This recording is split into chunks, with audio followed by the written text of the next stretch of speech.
rich is loud, but wealth whispers. And I'm going to prove it to you in this video. Hey everyone, I'm Andrew. I'm a CFA charter holder and a CFP professional who's been helping ultra high net worth and high net worth individuals for the last several years with their complex situations. And my point of these videos and the point of Lever Wealth Management, which is my company, is to take these learnings and these reps that I've gotten over thousands and thousands of times of talking to people and give them to you so that you can apply them to your situation. And today I want to talk about the idea, and I would generally call it a truth, of rich is loud, but wealth whispers. And I think of two distinct situations to illustrate this point.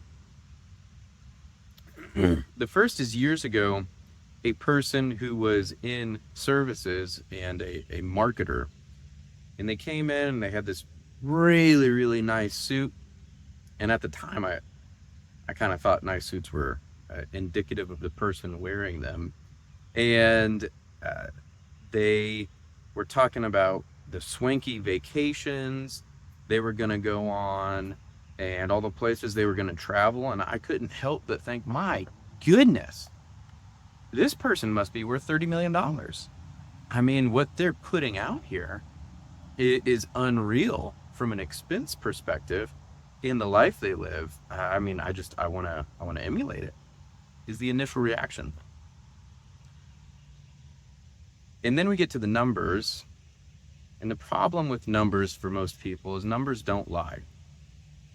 Because if you only have so much in the bank, you only have so much in the bank. And what happened was they spent like they had a net worth of $10 million. But they only had a net worth of about $1 million. And they made $600,000 or $700,000 a year. And so I remember thinking about that and going, oh, wow, they just have no discipline. They're just loud with their money. And the problem with that is a couple things. The first is when you are loud with your money and you play the game of keeping up with the Joneses, you get on a treadmill that's very, very hard to get off. Once you increase your lifestyle, it's hard for most people to decrease it in the future. And what I'm not saying is you should not spend money. That's not my point with this. My point is unnecessary lifestyle inflation that's devoid of meaning. When you're looking for meaning in your money, rather than using your money to do things that give you meaning. I'm going to say that again. When you are looking for meaning in your money, rather than using your money, which is just a tool to do things in your life which give you meaning, you get on a treadmill that's really, really hard to get off. And in addition to that, from a technical planning perspective, your inflation rate is 9 times out of 10 completely wrong. You know, people will start with a COLA, a cost of living adjustment, and say, oh, inflation in the last 50 years has been 2.5 or 3. The problem with this, though, is if you've increased your lifestyle by 10% a year, you're not going to stop just because you're retired. I've seen it. You're not going to stop and change overnight just because you're retired. When you have dug these trenches into your brain, these habits of more consumption, you don't undo that in a day. Okay. And the last problem that tends to happen whenever you are loud with your money is, let's call a spade a spade. We live in a litigious society in America. And the louder you are with your money, the more people think about you as a person who has money, and the bigger target you put on your back. It's just a fact. While on the other hand, wealth whispers. I've seen this more times than I can count. The people that I have met with and known over the years who have net worths over $25 million, they don't tell people they have $25 million. A, because they don't have anything to prove to other people. B, because they don't ascribe their meaning and worth in life to their net worth. They've made it because what brings them meaning in life also happens to be something that makes them money. But they're not synonymous. It just happens to be something that has also brought them meaning that makes them money. I remember talking to a farmer. I was very, very new. This is over a decade ago. And again, being a little green in the business, thinking, he's a farmer. That's cute. And super, super nice person. And I'm thinking, I'm going to teach him some of the things that I've learned in finance school and all that kind of stuff. And then they say, oh yeah, I went to so-and-so and got a degree in finance. Oh, it's a really good school. Oh, and I went to so-and-so and got a master's in finance. Oh, okay.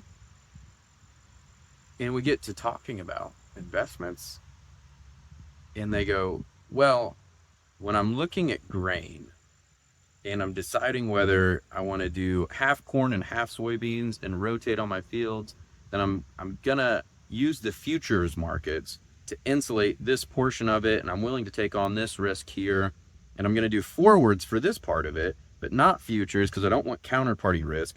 And then I'm gonna hold the grain, and once the price of corn gets to 350, then I'm gonna and I'm over here like humbled, learning a lesson that they didn't have anything to prove to me. I just got them excited talking about something that they love that also happened to make them a very successful farmer, and realize I completely discounted their intelligence, their abilities, and their net worth. I didn't know it at that time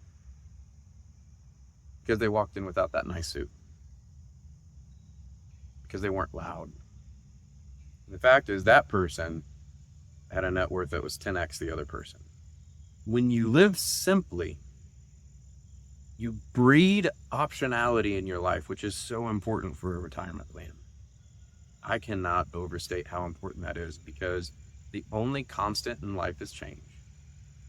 And the more optionality you have, the better your ability to maneuver whenever things go in a way you don't anticipate. Right? And you all know that's what happens in life. And so my encouragement to you is this: where you can, live simply. Where it helps you find meaning, spend money.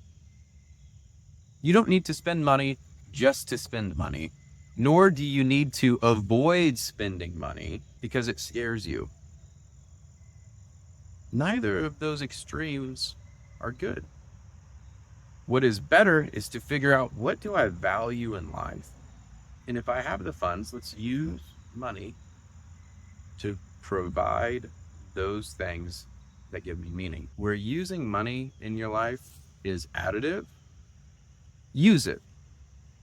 But where you can live simply, be simple.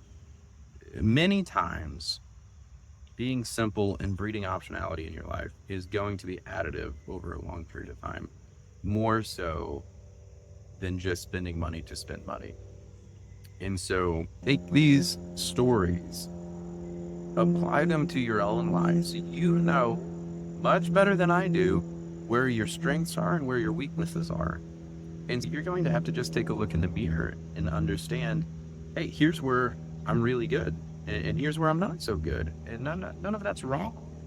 Sometimes that's where I come along as a thought partner, and I help people reveal to themselves some of these inconsistencies, and then walk through life together to plan and understand what's important to them, and then actually implement the planning too. That's what Lever Wealth Management's good at. So anyways, hope you found today's video helpful. Until next time, see you everyone.